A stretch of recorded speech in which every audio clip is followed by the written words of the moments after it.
Quando surge família Palmeiras, sejam todos bem-vindos a mais um vídeo aqui no canal Residência dos Porcos. Palmeiras se preparando aí fortemente para enfrentar o Chelsea amanhã em família. É véspera de confronto aí pelas quartas de final do Mundial de Clubes da FIFA. E vamos acompanhar as notícias aqui do pessoal do G4 da Band Esportes com a Gabi Guimarães trazendo todas as informações do Verdão diretamente lá dos Estados Unidos, beleza? Se você ainda não é inscrito, se inscreve no canal, deixa seu like, porque isso fortalece bastante aqui o nosso trabalho, fechou? Então, sem mais delongas, bora pro vídeo. Antes do Leandro, a gente vai chamar a Gabi Guimarães, que está lá na cola do Palmeiras, para contar as novidades do Verdão. Ó, o Leandro do lado Gabi. E a Gabi lá nos Estados Unidos do outro. Vai ser atropelado, hein, Gabi? Cuidado aí, de Deus, tá na cola do danadinho, hein? É isso aí. Bom dia, Gabi. Quais as novidades do Verdão aí?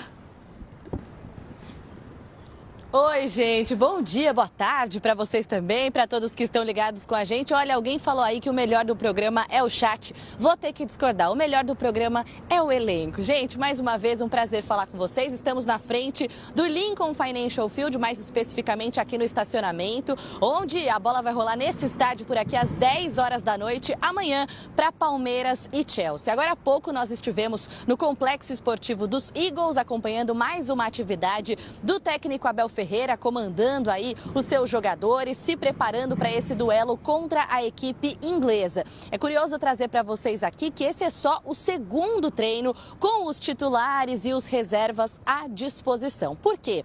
Ontem nós entramos ao vivo aqui, trouxemos as informações do treino do período da manhã. Uma outra atividade estava agendada para o período da tarde e este treino foi cancelado. Foi cancelado muito em função do desgaste dos jogadores. O treino do período da manhã teve uma duração de mais de 2 horas e há uma preocupação por parte da comissão técnica de gerar um desgaste maior do que o necessário para os jogadores. Isso significa que essa foi só a segunda atividade comandada pelo Abel Ferreira. Claro que ele tem dado orientações aos jogadores, mas no campo mesmo, no gramado, há uma preocupação sim com o desgaste físico. Bom, atualizações para vocês também em relação ao que aconteceu no treino hoje. Claro que a gente pôde acompanhar só os 15 minutos iniciais, então só vimos a parte de aquecimento, aquele bobinho, mas os jogadores que a gente comentou nos últimos dias estiveram ali no gramado, participaram do treino normalmente, casos do Paulinho, por exemplo. E há ainda uma curiosidade para essa partida de amanhã, e isso tem repercutido muito ali nos bastidores, que tem a ver com a parte 2 do filme do Mundial de 2022, não é? Quando Palmeiras e Chelsea se enfrentaram, o clube inglês saiu superior, ficou com a taça, e entre o elenco do Palmeiras hoje, há 8 remanescentes daquela partida de 2022, mas só um deve ser titular no duelo de sexta-feira, no caso, o goleiro Everton. Os demais ou são reservas ou não podem jogar, como é o caso do Piquerez e do Gustavo Gomes, que vão cumprir suspensão. Uma outra coisa que o Palmeiras vai ter que tentar fazer nessa partida é diminuir a diferença de investimento entre os times. Tá certo que esse Chelsea não é o mesmo de 2022, não é tão badalado, tão recheado, mas só a título de comparação, o Palmeiras investiu nos 7 reforços para este ano mais de 435 milhões de reais. É um valor muito próximo do que o Chelsea investiu para comprar o atacante João Pedro por pouquinho mais de 410 milhões de reais. Então isso revela bem a disparidade econômica entre os times, entre os sul-americanos e os europeus, a ver se essa diferença vai ser nivelada no futebol, na bola, no duelo que vai acontecer aqui na sexta-feira. A gente tem falado muito nos últimos dias sobre os desfalques, sobre o que o técnico Abel Ferreira deve fazer nesse sistema defensivo, se ele vai mudar, vai com 3 zagueiros, com o Giai sendo ali adaptado, né, fazendo às vezes de um zagueiro ali, melhor dizendo, ou se o Abel Ferreira pode apostar num esquema com 3 volantes. Tudo isso ainda está na pauta, ainda não dá para cravar. Mas tem mais uma dúvida ainda, eu jogo a bola para vocês, que tem a ver com a referência do ataque. Estamos na dúvida por aqui, tentando entender, e quem sabe o técnico Abel Ferreira, na coletiva oficial de hoje, não dá alguma pista, esse danadinho, não é não, massa? Se ele vai com o Vitor Roque ou com o Flaco Lopes, os dois já foram utilizados nesta Copa do Mundo de clubes até aqui. Lembrando que o Vitor Roque tem 3 gols na temporada, o Flaco Lopes é o artilheiro ao lado do Estevão, com com 11 gols e o Flaco já marcou neste ano. Aliás, nesta competição. Será que existe a possibilidade do Flaco assumir essa vaga, assumir ali a referência do ataque? É um jogador mais veloz, mais alto, pode ser melhor explorado em jogadas de bola parada e esse ponto de interrogação entre os vários nesse time do Palmeiras também existe por aqui, viu, pessoal? Muito bem, tá um bom ponto de interrogação, Gabi. A gente vai debater esse tema e outros todos que você mandou aí. Tome passe protetor. Bom trabalho para você aí, Gabi. Continue na cola do Palmeiras. Bom trabalho, obrigado. Valeu, gente. Até mais. Eu que agradeço. Muito bem, tá aí a Gabi Guimarães com uma dúvida que eu falei um pouco ontem aqui. Mas por que não o Flaco Lopes? Eles estão na dúvida lá sobre isso. Quem está cobrindo o Palmeiras, Massa. Uma entre outras, né? Enfim. Não, acho que a dúvida é legítima. Você viu o seu carro passando lá atrás? Passando guincho? Não. Onde está seu carro, velho? Tá arrumando, vai voltar bala. Tá bom. Tá muito bem. Tá certo. Tá Bom, no hospital. eu não tenho dúvida, eu não tenho essa dúvida. Né? Na minha cabeça é jogo para o Vitor Roque, porque o Palmeiras precisa marcar a saída de bola do Chelsea. Marcar lá atrás não é solução. Tá? Eu espero que um dos volantes do Palmeiras, ou o único, seja lá qual for o jogador que atuar, coloque o ser humano na palma da mão, entendeu? Esse Palmer joga demais, cara. Esse aí é um... Mesmo, você falou ontem, eu não acho ele um super... Eu acho ele um bom jogador. Nossa. Você acha ele muito tão bom assim? É que ele é aquele cara, entre aspas, invisível. Ele faz tudo pelo time, você não percebe muitas vezes ele tá fazendo um trabalho ali pro time. Ele e o Enzo, cara. Os dois que vão dar muito trabalho pro Palmeiras. Eu não tenho dúvidas sobre o centroavante. Eu acho que tem que ser talvez o Abel... tem aquela imagem dele conversando, né, com o Flaco, o Mike, o Veiga, né, mostrando as coisinhas Ele faz um no campo ali, mas me parece um caso de alguma coisa para segundo tempo. Se eu precisar, vou fazer isso, ou então talvez. Um ajuste deles pro treino, né, uma orientação pro treino, mais ou menos. Enfim, não acredito em grandes mudanças. Também acho que não. Acho que o time que o Abel vai colocar em campo vai ter que ter esse olhar, cara. Não dá para ficar, como aconteceu em 21, o tempo todo lá atrás, porque uma hora a bola bate na tua mão e o juiz dá pênalti, né? O histórico da competição é o que você está dizendo. Não é um Abel que está fazendo... O Renato tá. O Leandro depois pode falar melhor, mas assim, ele faz um jogo do primeiro, quando era o Sampa, ele atacar, ele falou, Ganso, ele mudou. O Abel, a gente não tem esse momento dele ainda na competição, pelo menos. Se você lembrar em 2021, né, aquele time do Chelsea era melhor que esse, e o Palmeiras era pior, pelo menos o elenco era pior que esse que está aí, o Palmeiras teve 2 chances de gol com bola rolando, com o Dudu e com o Rony. E olha que mais a chance ainda mais ou menos. Não é que a clara, assim, foi absurda. Ruim, né? Do Dudu era boa. Era boa, mas... O chute foi ruim. E eu não acredito num jogo diferente. 1, 2 chances no máximo. 3, talvez. Não acredito num jogo diferente. A chance de ter mais oportunidade de gol é você retirar a bola do Chelsea no campo de ataque. Eles entregam quando bem marcados. São vários exemplos. Esta madrugada eu peguei outros jogos do Chelsea, agora na Premier League, jogando contra times pequenos, que quando fizeram esta tática, esta atitude de marcação, né, esse gesto de marcar adiantado, tiveram um relativo sucesso. Perderam o jogo, mas tiveram um relativo sucesso ou não aproveitaram a chance. Com piores tecnicamente, subiram a marcação? Subiram por vezes no jogo, não o tempo inteiro, porque ninguém aguenta, mas por vezes subiram a marcação, como fez o Betis, cara. Entendeu? Subiu a marcação, asfixiou a saída com 5, né? E conseguiram algum relativo êxito, ou fizeram gol, ou criaram chances, né? Mas é um jogo que tem que ser efetivo. Se o Palmeiras for efetivo, na única ou 2 ou 3 chances que tiver, ganha o jogo. Eu fiz um estudo também de bolas paradas do Palmeiras no jogo contra o Botafogo. Cara, a análise de Verdão também me ajudou nisso, eles me mandaram, inclusive, os gráficos. Palmeiras e Botafogo... Ai, quantos escanteios foram? Eu esqueci agora. É um número relativamente alto de escanteios. Em quase todas, o John tocou na bola. Entendeu? Não é possível que o Palmeiras vá bater escanteio desse jeito. Escanteio contra o Chelsea, bola parada contra o Chelsea tem que ser a meia altura ou trabalhada. Porque se mandar no alto... Queria seus pitacos, ô Leandro, sobre... Daqui a pouco a gente vai fazer um cara a cara dos jogadores de um e de outro. Alguém está falando aqui, ou marca o Palmer individual, é o Lauderan. Marcação individual no Palmer, senão ele acaba com o jogo, por exemplo. Mas diga lá. Eu não concordo com marcação individual hoje em dia no futebol. Acho muito complicado você fazer marcação individual em alguém. Ao contrário de alguns, eu começaria o jogo com o Flaco, cara. Eu acho o Vitor Roque bom jogador, mas acho um tanto quanto superestimado. Eu nunca achei esse jogadoraço desde que ele jogava no Atlético Paranaense. O Flaco, logicamente, não é um atleta muito virtuoso tecnicamente, mas eu acho que ele vai te dar essa bola aérea, segurar essa bola no ataque. Eu vejo o Vitor, apesar de fazer um bom pivô, está tendo uma certa dificuldade, né? O Palmeiras é muito bom, eu concordo com o Massini, eu acho que é um jogador excelente, não é um craque, mas é um cara para você ficar atento. E eu tenho uma premissa aqui que eu sempre falo nas minhas análises, cara, assim, quando você enfrenta uma equipe que é muito melhor do que a sua, você vai ter risco de qualquer maneira.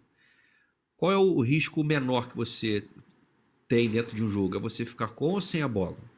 A bola tem que estar contigo, cara. Se a bola ficar com o outro está mais perto de fazer o gol do que você que está sem ela. Então, se você ficar o tempo todo marcando baixo, você pode até anular o teu adversário, mas o nível de concentração que você tem que ter para um jogo desse, cara, é altíssimo. Aí um cara falha, e, cara, 90 minutos, sei lá, 120 minutos, falhas acontecem. Se falhas não acontecessem, não sairiam gols. Então, eu ainda prefiro, claro, é difícil você fazer uma marcação média alta o tempo todo, mas acho que o Palmeiras tem que tentar jogar, sabe? Isso vale para o Fluminense, que vai enfrentar uma equipe melhor do que a dele, do Al Hilal. Os times brasileiros têm que tentar jogar. Tem que, claro, ter algumas precauções, mas ficar o tempo todo atrás, cara, eu discordo disso contra qualquer adversário. A bola tem que estar contigo. O Guardiola sempre falava isso, né? Desde a época do Barcelona. Muitas pessoas não sabem, mas o Guardiola, ele morre de medo de perder. E a alternativa que ele tem para não perder, ele já falou isso várias vezes em entrevista.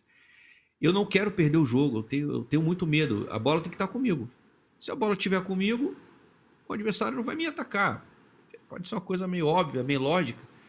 Mas é isso, cara. Os times têm que jogar. Os times não podem abdicar do jogo. A bola precisa estar com quem pensa em vencer. Essa saída do... Só complementar o que o Leandro disse. Essa saída com 5, né, que o Chelsea faz, são 3 zagueiros, né? Então, imagina aqui, dá para ver aqui, ó.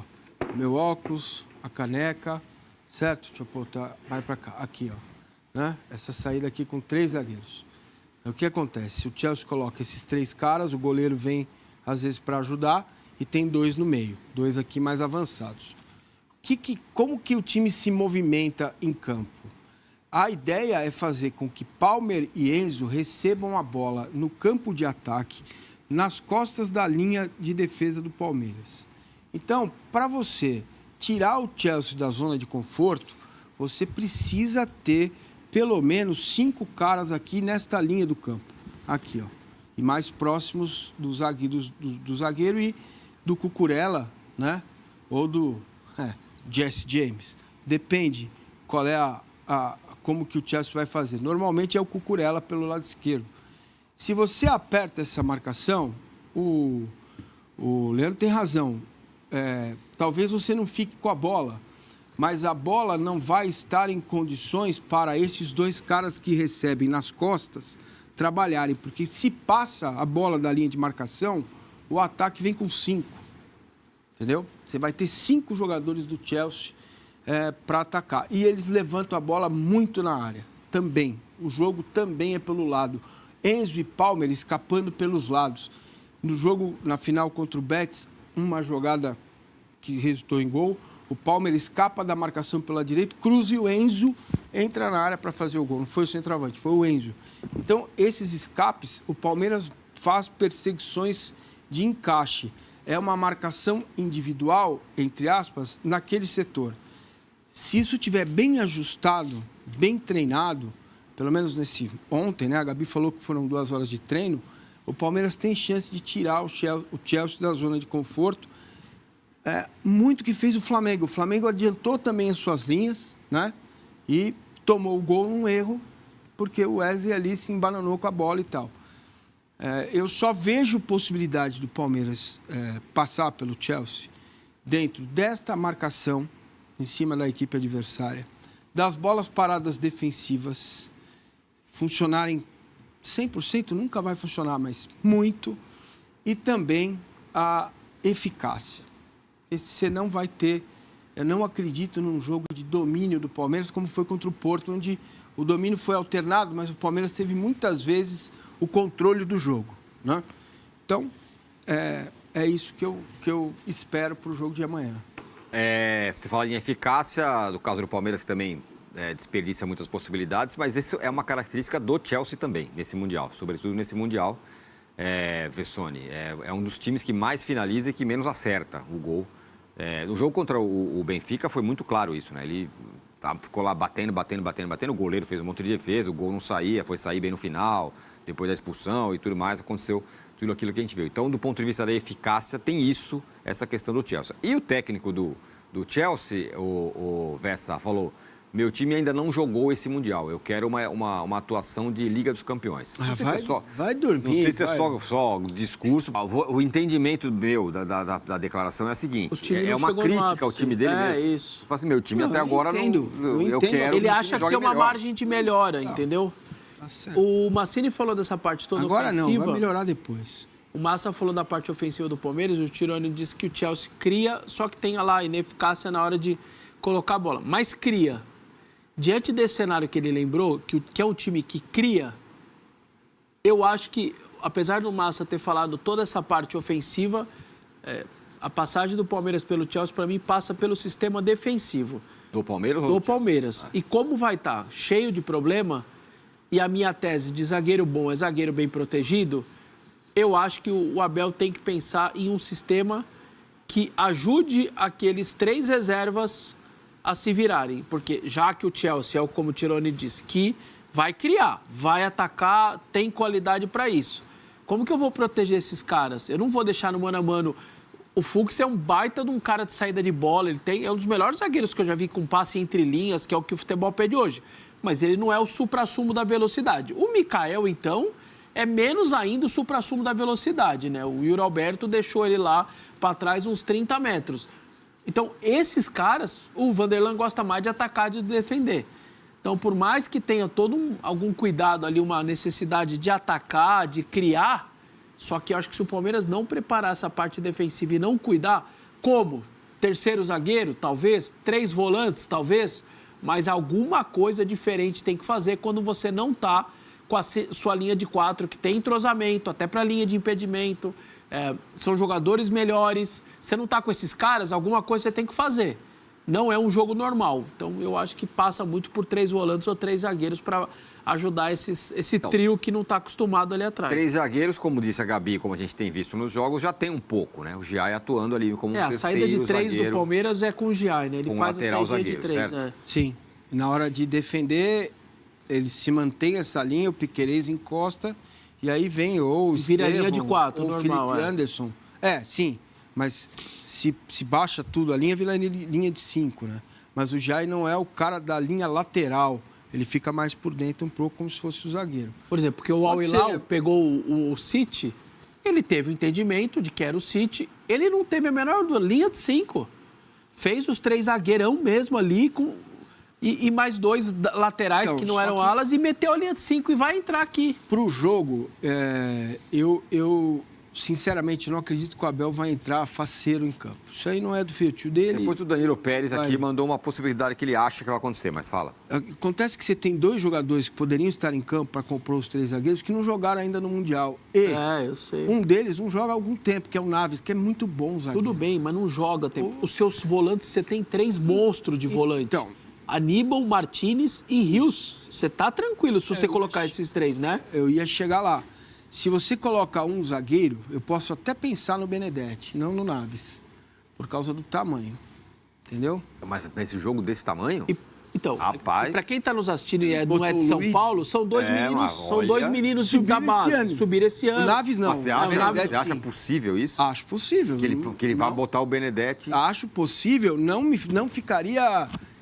nossa, caiu, ficaria. perdi os dentes. Não, Ficaria bastante. o Abel... Pô, jogo o desse, Abel- o cara vai colocar o moleque da base? O Abel... Ué, não entrou o Luigi? O Luigi subiu esse ano, cara. Mas o Luiz entrou no final com uma coisa específica para fazer com que o cara que tá com a para aí, perna ó, toda agora meu doida... time é esse aqui, meu Tá Zé, bom, tá o isso. Benedetti. Tira o A Benedetti. outra coisa é começar o Naves, jogo. Tá bom, Não, o eu Naves eu- entendo. O Naves já tá aí também faz tempo, Tá. entendeu? Então, o Naves seria uma forma de mexer muito no contexto, mexer menos no contexto, e aí você abre Gia e Vanderlan para serem alas, certo? E para defender baixo Só e que virar aí- linha de 5. Só que aí você precisa obrigatoriamente colocar o Maurício, espetar Estevão e o... E o Vitor. e o Vitor Roque. E você tira o melhor jogador do time no Mundial, que é o Alan. Eu não consigo tirar o Alan do time. É, eu sei, teria que tirar Entende? ele. Teria que tirar. Não, mas não, pra quê? Vai ter 3 zagueiros. É. Três É, zagueiros, se 3 for- volantes. É duro, hein? Não, Tirar o não. Alan. Tô falando de 2 volantes com 3 zagueiros. Porque se aí você ganha uma teria que linha... tirar o atacante, Você verdade. ganha uma atacante, linha- você não vai tirar o Vitor, que é sua referência, não vai tirar o Esteban, vai te sobrar pro moleque, vai sobrar pro Duro, Alan. hein? É duro. Então. Acho difícil fazer isso, Leandro. Eu acho assim, o Abel ele não tem medo de lançar jovem, né? Isso é uma Nunca coisa que aqui teve. no Rio a gente até elogia muito. Aqui no Rio os nossos treinadores são mais conservadores, né? Mas eu vi o chat agora, o Tironi, você se referiu ao Danilo Pérez. Eu acho muito possível ele fazer essa dobra de lateral, cara. Ele colocar o Gia e mais um cara ali para poder ajudar. E aí faz essa saída de 3, Rocha. defende com esse cara voltando. Eu acho possível. Ele já fez isso outras vezes, né? Eu já vi Já fez. o Abel com 4 laterais em campo, né? 2 de cada lado. Eu não descartaria essa possibilidade, não. E acho interessante. Porque para você jogar com uma linha de 3, o Giai, por exemplo, eu não gosto muito do Giai com bola. Acho o jogador limitado tecnicamente. Para você fazer essa saída de 3, você tem que ter os 2 extremos que saibam jogar, que vão fazer esse combate lá na frente, sem bola, mas que também tenham qualidade para levar ela. Eu não sei se o Giai é esse cara. Ele marca bem e tal. Não sei, eu testaria. Não é jogo para testar, eu sei, mas são 3 desfalques, né, cara? Eu acho possível.